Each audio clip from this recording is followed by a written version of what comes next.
بسم اللہ الرحمن الرحیم الحمدللہ رب العالمین والصلاة والسلام علی سید الرسل وخاتم الانبیاء والمرسلین وعلی آلہ وصحبہ اجمعین۔ محترم ناظرین، کافی وقت کے بعد آپ حضرات کے سامنے دوبارہ نوید شفا ٹی وی چینل پر حاضری کا موقع ملا ہے۔ چونکہ درمیان میں رمضان اور اس کے بعد مسلسل کچھ مصروفیات اور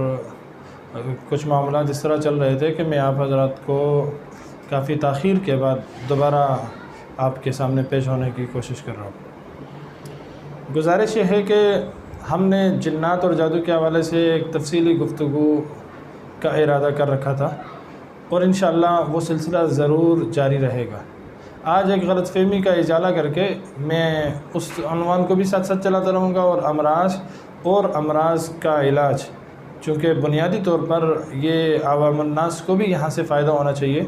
خصوصاً عاملین کو انشاءاللہ ہمارے اس چینل سے خوب تر فائدہ ہوگا، لیکن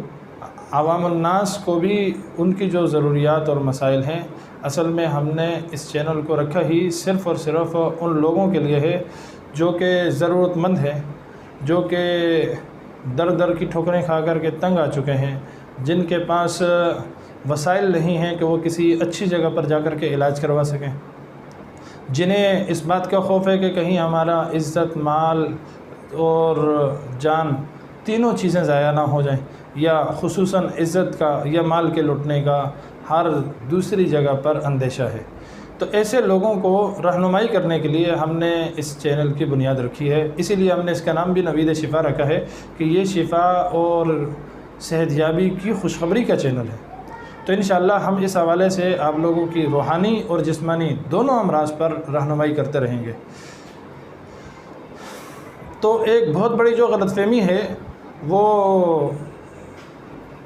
ہمارے عوام کے ساتھ ساتھ خواص میں بھی ہے، اچھے خاصے عاملین میں بھی ہے، اور علماء کا بھی ایک طبقہ جو ہے وہ اس حوالے سے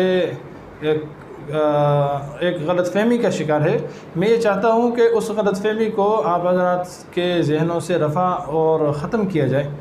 غلط فہمی کیا ہے؟ غلط فہمی یہ ہے کہ ہم نے قرآن کریم کے بارے میں یہ تو قرآن سے ہی پوچھا نا کہ آپ کیا شفا ہیں، تو قرآن کہتا ہے جی وَنُنَزِّلُ مِنَ الْقُرْآنِ مَا هُوَ شِفَاءٌ وَرَحْمَةٌ لِّلْمُؤْمِنِينَ، کہ قرآن کریم جو ہے وہ صرف شفا ہی نہیں بلکہ ایمان والوں کے لیے ایک بہت بڑی رحمت بھی ہے۔ اب امراض روحانیہ کے حوالے سے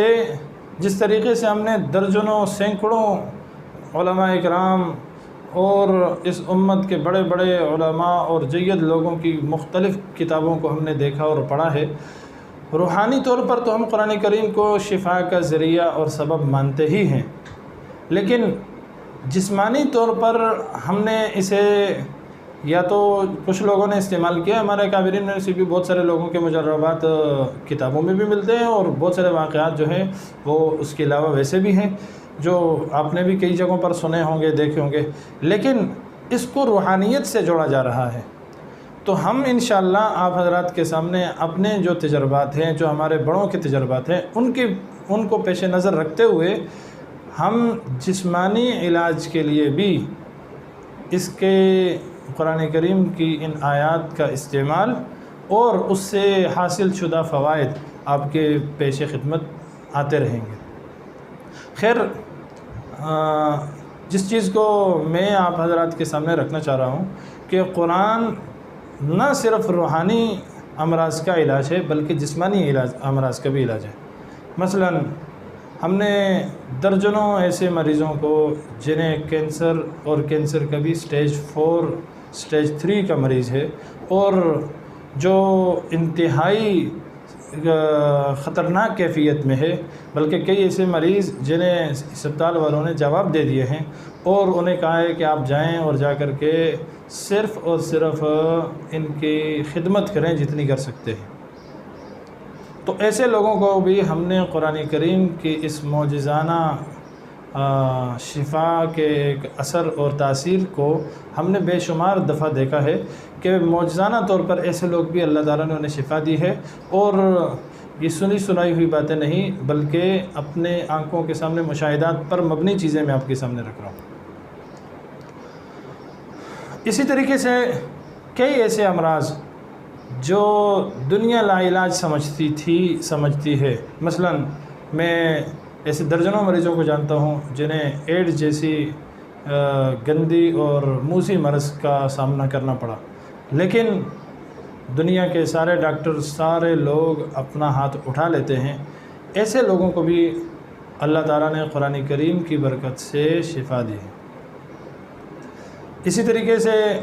جو اور بہت سارے امراض ہیں، بہت ساری بیماریاں ہیں جن میں قرآن کریم کی مختلف آیات سے آپ ان کی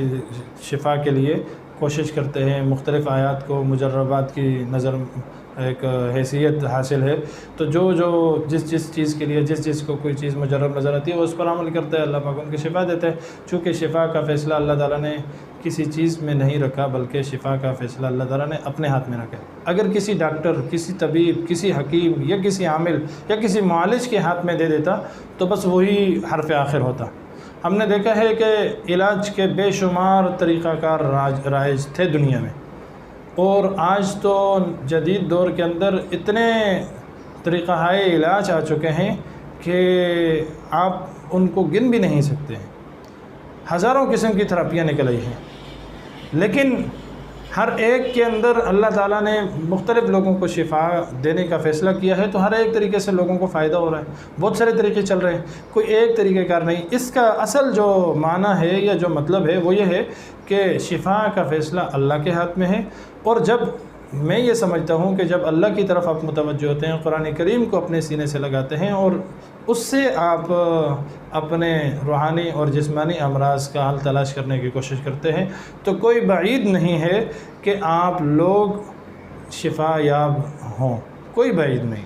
کتنے خطرناک سے خطرناک بیماری کیوں نہ ہو، لیکن قرآن کریم کی روشنی میں جب آپ اللہ کے کلام سے اللہ کی طرف جائیں گے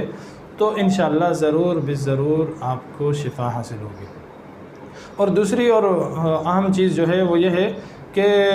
یہ جہاں امراض جسمانی روحانیہ کا علاج ہے، وہاں امراض جسمانیہ کا علاج ہے۔ یہ بات تو آپ کو کنفرم ہو گئی، یہ تو کلیئر ہو گئی۔ اب اس کے لیے طریقہ کار کیا ہو، ہم کیسے قرآن کریم کی کس آیت سے کیا فیض حاصل کر سکتے ہیں، اور کس آیت سے ہم کس طریقے سے اپنا علاج کر سکتے ہیں، اس کے لیے ہمیں رہنمائی کی ضرورت ہے۔ وہ رہنمائی آپ کو معلوم نہیں ہے، مجھے معلوم ہے، میں انشاءاللہ آپ حضرات کے سامنے اس کو وقتاً فوقتاً پیش کرتا رہوں گا۔ اور دوسری اور آخری بات وہ یہ ہے کہ جہاں ہمیں گزشتہ ایک دو مہینے سے ناغے کا موقع ملا ہے، انشاءاللہ آئندہ ناغے کے لیے ہم کوشش کریں گے کہ ڈیلی کی بنیاد پر ویڈیوز آپ کے سامنے آئیں، اور اس میں خصوصاً میں علماء اور عاملین حضرات، وہ لوگ جو کہ دل اور جان سے